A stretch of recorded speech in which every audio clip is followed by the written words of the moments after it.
ask you a question. Imagine, for instance, that Michael Jackson, before he died, said Jesus is Lord. Do you know, even if it were a mistake, he will win more souls than many crusades at once?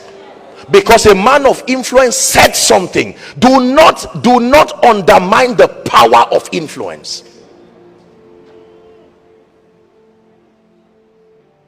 The way we speak, the way we dress, the way we think, our revelation of success, our revelation of failure, all of these have come as a result of a proposition that has been sold to us through the years. Are we blessed? I came from a very core evangelical background, and for many years our focus was, saving sinners, and that's very profitable. Please understand what I'm saying. But then we discovered that whilst individuals were getting saved, our territory was not safe. Because one person sitting in the corridor of power can manipulate a policy that seems to override the spiritual convictions of people. And I said, something is wrong with our theology. An intelligent God will not create this kind of system. And so I found out that in addition to evangelism, there was a dimension of influence that we had ignored.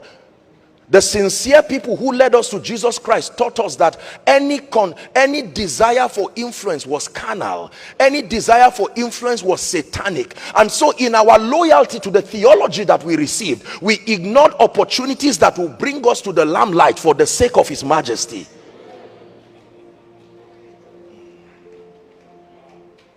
Are we blessed? The opportunity that will help us to rise to dimensions where we'll be able to mentor nations and mentor kings and bring the counsel of God to nobles. We ignored those opportunities. But we thank God for the privilege that he's given us. Every territory has the mind control systems, the kings, the captains of industry, the men and women who sit in the position of authority. And let me tell you, whoever sits in that position influences the people. The spirit of the Antichrist, we see it exemplified or personified in the person of Jezebel. Jezebel is a woman who captures the spirit of the Antichrist. And the character of Jezebel is that every time she shows up, she looks for government. She looks for the place of power to sit. Because it is easy to frustrate the prophets of God when you are sitting with the king. Are we together? I believe that in my lifetime our generation will not disappoint God.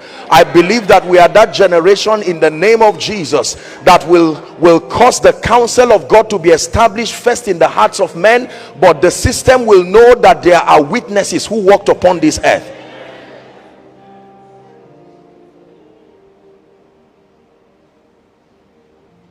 Influence is not just a carnal search for fame. Listen, do not confuse what I'm teaching you. There are people who have an ambition that does not have kingdom come in it. What qualifies, what the difference between a vain ambition and a desire to represent Jesus is the motivation behind it.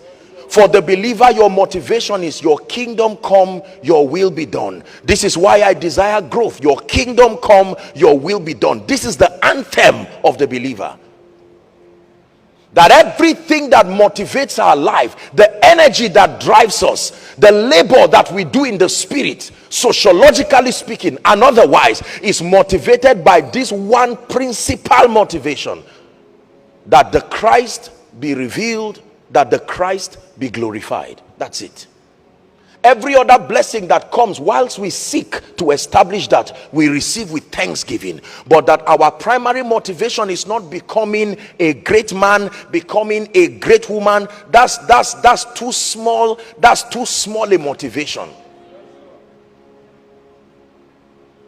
There are some things God cannot show you because you are not seated in a position of significance enough. Let me give you an instance.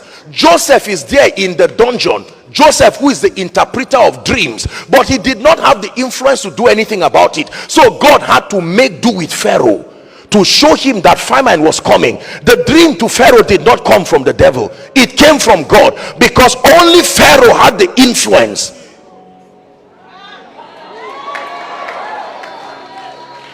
Let us not make God have to use the heathen because we have not risen to positions of authority. Let's not get to points where people who do not name the name of the Lord start having visions about the revival because they have the power to cause change. Thank God for our prayer and fasting. Thank God for our night vigils. But hear me, there is a higher call in the spirit to rise to positions of influence. Thy kingdom come.